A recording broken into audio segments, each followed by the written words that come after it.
कथा कहानी काव्य में आपका स्वागत है। कहानियों, कविताओं और व्यंग के रूप में साहित्य हमें वक्त विशेष के देश, समाज और जीवन दर्शन से अवगत कराता है। यह हमारा एक प्रयास है ऐसी रचनाओं को आवाज़ देकर आप तक पहुंचाने का। हमारे साथ जुड़िए हमारे YouTube चैनल और Facebook पेज पर। Like, share, subscribe. कथा कहानी काव्य। मैं हूं आपकी दोस्त मनीषा।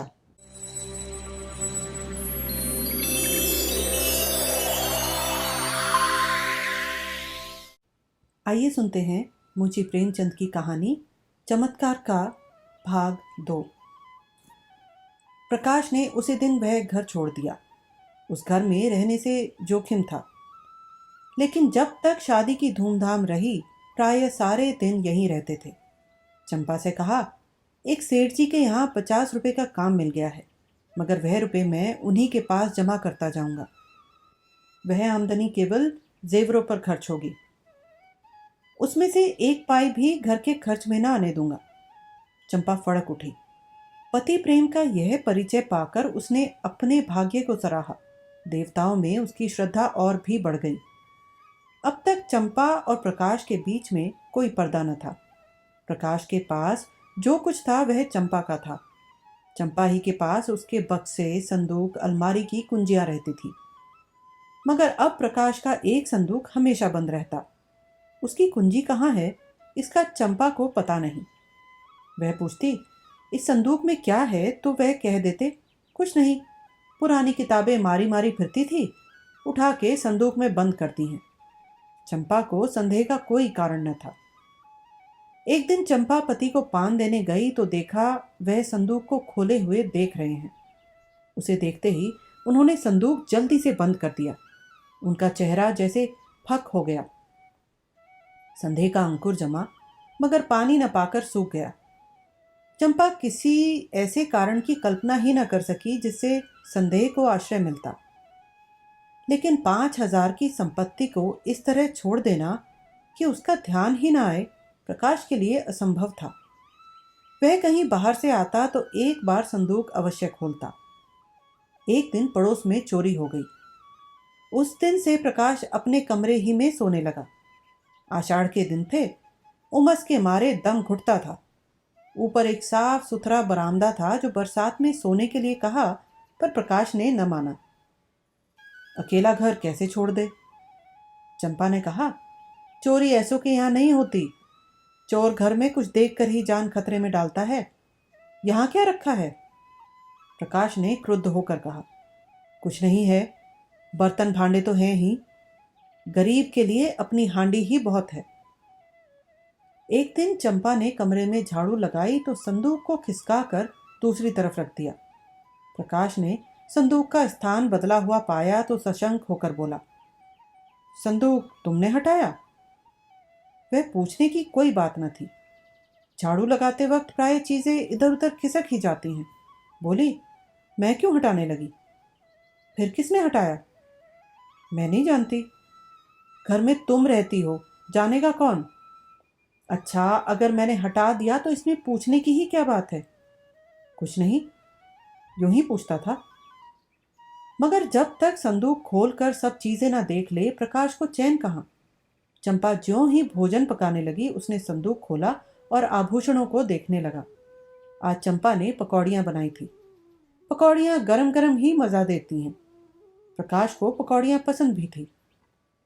उसने थोड़ी सी पकौड़ियां एक तश्तरी में रखी और प्रकाश को देने गई। प्रकाश ने उसको देखते ही संदूक धमाके से बंद कर दिया और ताला लगाकर उसे बहलाने के इरादे से बोला, तश्तरी में क्या लाई? अच्छा, पकौड़ियां हैं। आज चंपा को संदेह हो गया। संदूक में क्या है, यह देखने की उत्सुकता हुई। प्रकाश उसकी कुंजी कहीं छिपा कर रखता था। चंपा किसी तरह कुंजी उड़ा लेने की सोचने लगी। एक दिन एक बिसाती कुंजियों का गुच्छा बेचने आ निकला। चंपा ने उस ताले की चाबी ले ली और संदूक खोल डाला।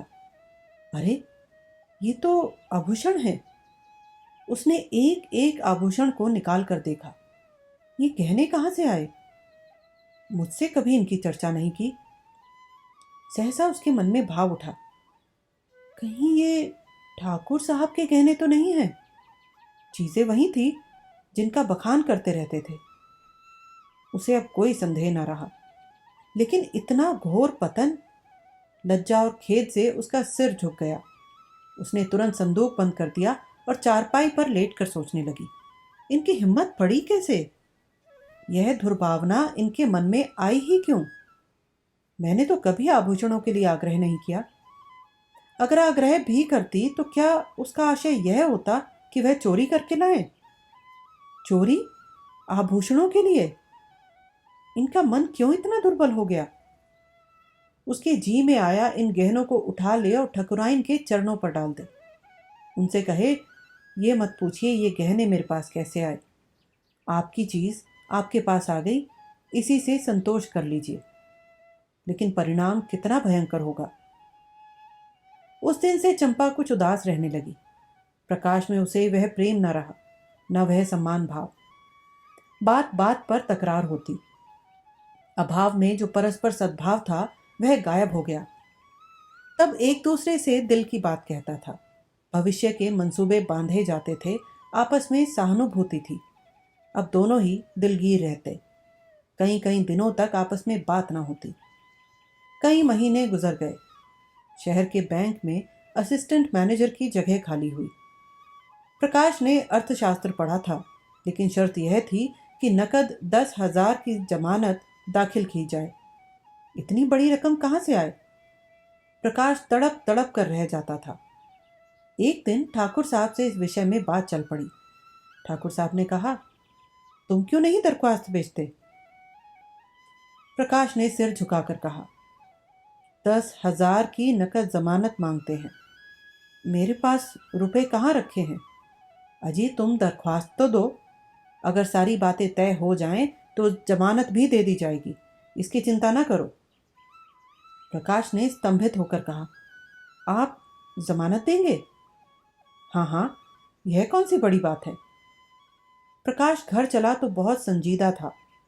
उसको यह जगह अब अवश्य मिलेगी, लेकिन फिर भी वह प्रसन्न नहीं है। ठाकुर की सरलता, उनका उस पर अटल विश्वास उसे आहत कर रहा है। उनकी शराफत उसके कमीनेपन को कुचल डालती है। उसने घर आकर चंपा को खुशखबरी सुनाई। चंपा ने सुनकर मुंह फेर लिया। एक क्षण के बाद बोली, ठाकुर साहब से तुम्हें जमानत क्यों दिलवाई? प्रकाश ने चिढ़कर कहा, फिर और किससे दिलवाता? यही ना होता कि जगह न मिलती, रोटियां तो मिल ही जाती। रुपए पैसे की बात है, कहीं भूल चूक हो जाए तो तुम्हारे साथ उनके रुपए भी जाएं। यह तुम समझती हो कि भूल चूक होगी? क्या मैं अनाड़ी हूं? चंपा ने विरक्त मन से कहा, आदमी की नीयत भी तो हमेशा एक सी नहीं रहती। प्रकाश ठसक से रह गया। उसने चंपा को चुभती हुई आंखों से देखा, पर चंपा ने मुंह फेर लिया। वह उसके भावों के विषय में कुछ निश्चय न कर सका, लेकिन ऐसी खुशखबरी सुनकर भी चंपा का उदासीन रहना उसे विकल करने लगा। उसके मन में प्रश्न उठा, इस वाक्य में कहीं आक्षेप तो नहीं छिपा हुआ है? चंपा ने संदूक खोलकर देख तो नहीं लिया? इस प्रश्न का उत्तर पाने के लिए इस समय वह अपनी एक आंख भी भेंट कर सकता था। भोजन करते समय प्रकाश ने चंपा से पूछा, तुमने क्या सोचकर कहा कि आदमी की नीयत तो हमेशा एक सी नहीं रहती, जैसे यह उसके जीवन या मृत्यु का प्रश्न हो? चंपा ने संकट में पड़कर कहा, कुछ नहीं, मैंने दुनिया की बात कही थी। प्रकाश को संतोष न हुआ। क्या जितने आदमी बैंकों में नौकर हैं उनकी नीयत बदलती रहती है? चंपा ने गला छुड़ाना चाहा, तुम जबान पकड़ते हो। ठाकुर के यहाँ इस शादी ही में तुम अपनी नीयत ठीक नहीं रख सके। 100-200 की चीज घर ही रख ली। प्रकाश के दिल से बोझ उतर गया। मुस्कुराकर बोला, अच्छा, तुम्हारा संकेत उस तरफ था, लेकिन मैंने अपने कमीशन के सिवा पाई भी नहीं छुई। और कमीशन लेना तो कोई पाप नहीं। बड़े बड़े हक्काम खुले खजाने कमीशन लिया करते हैं।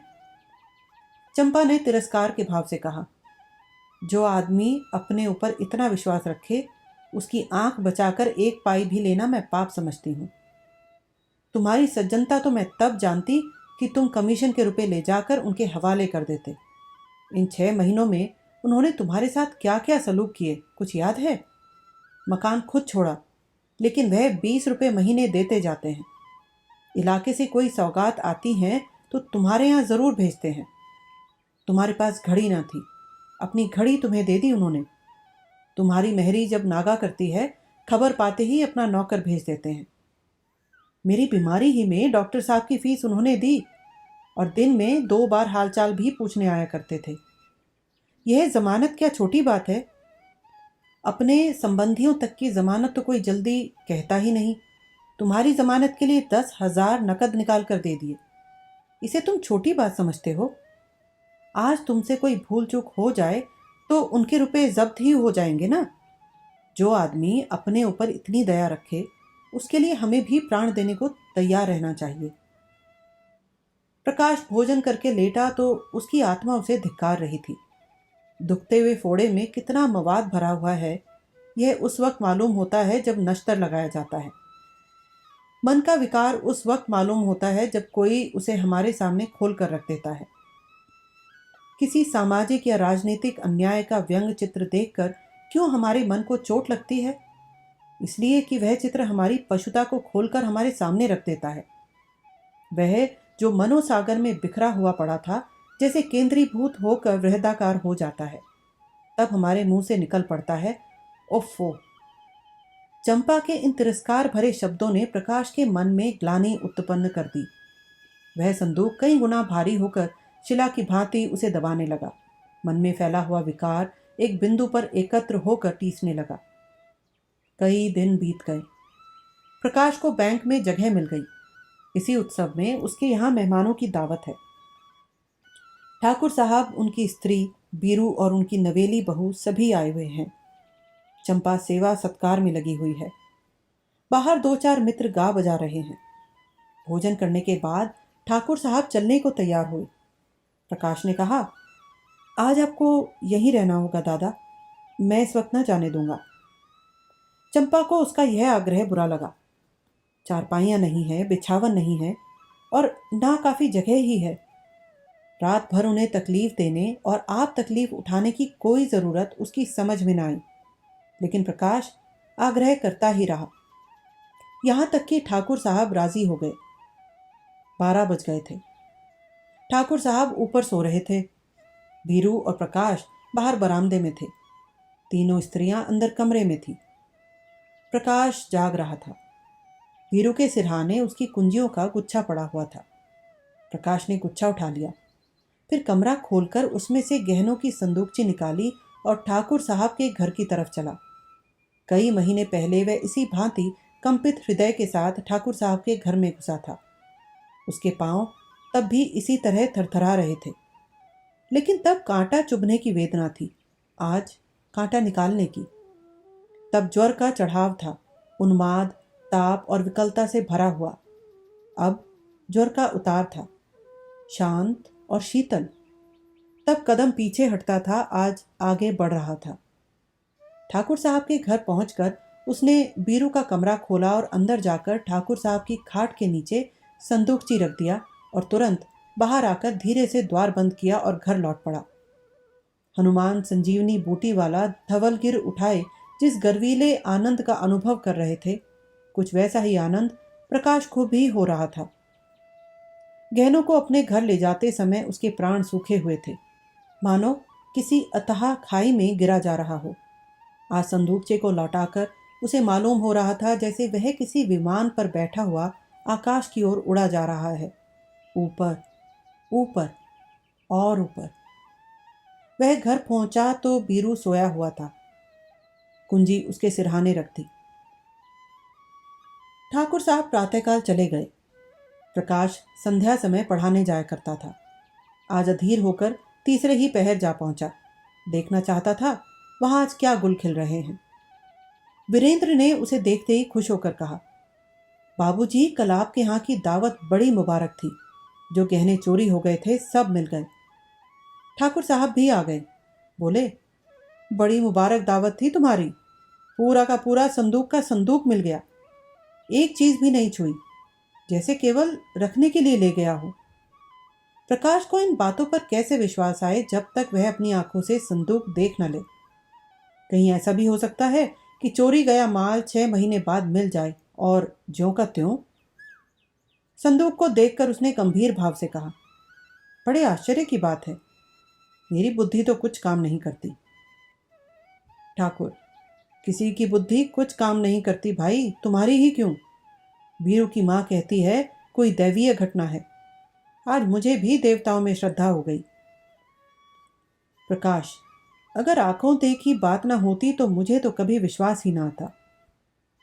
ठाकुर, आज इसी खुशी में हमारे यहाँ दावत होगी।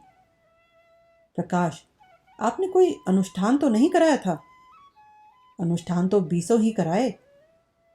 बस तो यह अनुष्ठान ही की करामात है।